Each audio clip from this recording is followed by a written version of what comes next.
Ini adalah proses mengasah tungsten atau jarum argon, teman-teman. Seperti ini caranya, digerinda seperti ini.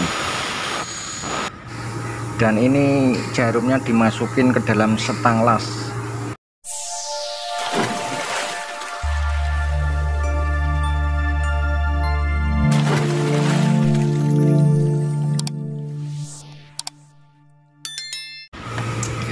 Halo, assalamualaikum warahmatullahi wabarakatuh, teman-teman semuanya. Salam seniman api. Di sini saya berbagi cara las argon pipa sanitary stainless steel, teman-teman.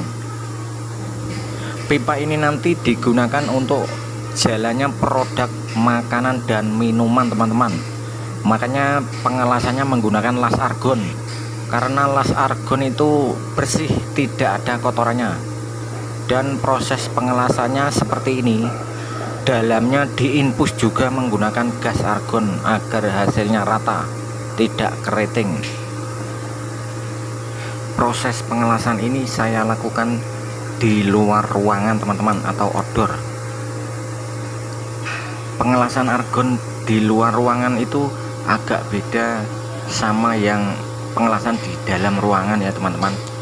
Untuk masalah argonya, maksudnya begini, umpamanya buka argonya kalau di dalam ruangan 5, kalau di luar ruangan atau outdoor ditambahin dikit jadi 10, karena di luar ruangan itu banyak angin atau udara. Dan keramiknya pilihlah nomor yang agak gede. Kalau misalkan anginnya sangat kencang sekali, teman-teman, itu untuk pengelasan argon seperti ini itu harus ditutupin, teman-teman. Ditutupin pakai terpal atau pakai apa, yang penting proses pengelasan ini terhindar dari angin. Sebabnya apa?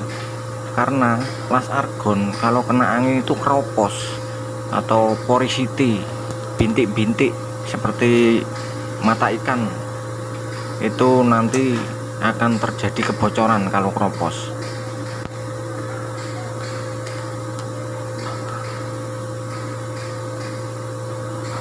Demikian video singkat dari saya, teman-teman.